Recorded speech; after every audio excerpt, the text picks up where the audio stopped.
Tech ലോകത്തെ വാർത്തകൾ.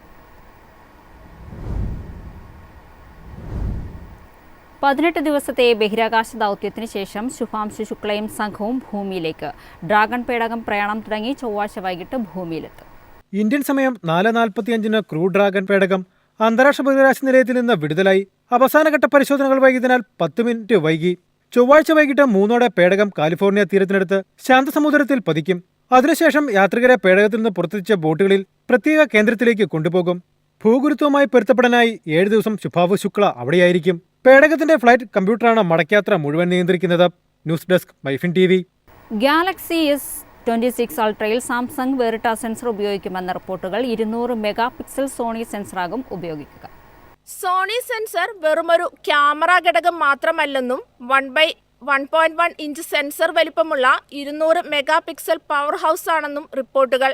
സാംസങ്ങിന്റെ ഗാലക്സി S25 അൾട്രയിൽ നിലവിൽ ഉപയോഗിക്കുന്ന 1/1.3 ഇഞ്ച് സെൻസറിൽ നിന്ന് ഇത് വലിയ അപ്ഗ്രേഡാണ്. ഫോൺ സെൻസറുകളിൽ ഏകദേശം 1 ഇഞ്ച് സെൻസർ എന്നത് അപൂർവമാണ്. നിലവിൽ ഷവോമി, വിവോ പോലുള്ള ബ്രാൻഡുകളുടെ പ്രീമിയം ഡിവൈസുകൾക്ക് മാത്രമേ ഇത് ലഭിക്കൂ. സാധാരണയായി അവ 50 മെഗാ പിക്സലിൽ കൂടാറില്ല. സോണിയുടെ നൂതന സെൻസർ സാങ്കേതികവിദ്യയുടെ സംയോജനം സാംസങ്ങിന് അതിന്റെ ഇമേജ് ഗുണനിലവാര കഴിവുകൾ നിലവിലെ പരിധിക്കപ്പുറം വികസിപ്പിക്കാനുള്ള അവസരം നൽകും.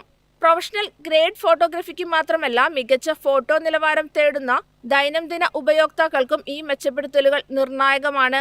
News desk MyFin TV. Artificial ഇന്റലിജൻസിൽ വൻ നീക്കവുമായി മെറ്റ. വോയിസ് സാങ്കേതികവിദ്യയിൽ പ്രവർത്തിക്കുന്ന AI സ്റ്റാർട്ടപ്പായ പ്ലേ AI മെറ്റ ഏറ്റെടുത്തു. വോയിസ് സാങ്കേതികവിദ്യയിൽ പ്രവർത്തിക്കുന്ന ചെറുതും എന്നാൽ മികച്ചതുമായ AI സ്റ്റാർട്ടപ്പായ പ്ലേ AI മെറ്റ ഏറ്റെടുത്തു.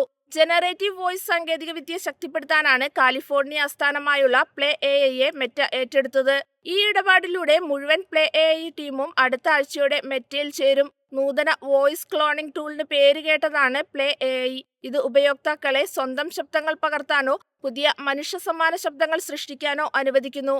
വെബ്സൈറ്റുകൾ, മൊബൈൽ ആപ്പുകൾ, ഫോണുകൾ എന്നിവ ഉൾപ്പെടെയുള്ള ഡിജിറ്റൽ പ്ലാറ്റ്ഫോമുകളിലുടനീളം ഇവ വിന്യസിപ്പിക്കാൻ കഴിയും. AI അധിഷ്ഠിത ഇടപെടലിലെ മെറ്റയുടെ വളർന്നുവരുന്ന പദ്ധതികളുമായി അടുത്ത് യോജിക്കുന്ന ഒരു പ്രവർത്തനമാണിത്. അതേസമയം ഈ ഏറ്റെടുക്കലിന്റെ സാമ്പത്തിക നിബന്ധനകൾ വെളിപ്പെടുത്തിയിട്ടില്ല. News desk MyFin TV. Social media പ്ലാറ്റ്ഫോമായ X ഇന്ത്യയിലെ ഉപയോക്താക്കൾക്കുള്ള സബ്സ്ക്രിപ്ഷൻ നിരക്കുകൾ വെട്ടിക്കുറച്ചു. പ്രതിമാസ വാർഷിക ഫീസുകൾ 48% വരെ കുറച്ചതായി കമ്പനി. മൊബൈൽ ഉപഭോക്താക്കൾക്കുള്ള പ്രീമിയം സബ്സ്ക്രിപ്ഷൻ നിരക്കിലാണ് ഏറ്റവും വലിയ കുറവ്. ഇപ്പോൾ പ്രതിമാസം 470 രൂപയാണ് പ്രീമിയം സബ്സ്ക്രിപ്ഷനുകളുടെ വില. മുമ്പ് ഇത് 900 രൂപയായിരുന്നു. വെബ് ഉപയോക്താക്കൾക്ക് പ്രതിമാസ പ്രീമിയം ഫീസ് ഇപ്പോൾ 427 രൂപയാണ്. നേരത്തെ ഉണ്ടായിരുന്ന 650 രൂപയിൽ നിന്നും 34% കുറവ് വരുത്തിയിരിക്കുന്നത്. മൊബൈൽ വെബ് പ്ലാറ്റ്ഫോമുകൾ തമ്മിലുള്ള കമ്മീഷൻ വ്യത്യാസങ്ങൾ കണക്കിലെടുക്കുമ്പോൾ മൊബൈൽ ഉപഭോക്താക്കൾക്ക് അല്പം ഉയർന്ന നിരക്കാണുള്ളത്. ബേസിക് സബ്സ്ക്രിപ്ഷൻ പ്ലാനിലും വിലക്കുറവ് വരുത്തി. ഈ വിഭാഗത്തിലെ പ്രതിമാസ ചാർജുകൾ ഇപ്പോൾ 243 രൂപ 75 പൈസയിൽ നിന്ന് 170 രൂപയായി കുറഞ്ഞു. ബേസിക് ഉപയോക്താക്കൾക്കുള്ള വാർഷിക ബില്ലിംഗും കുറഞ്ഞു.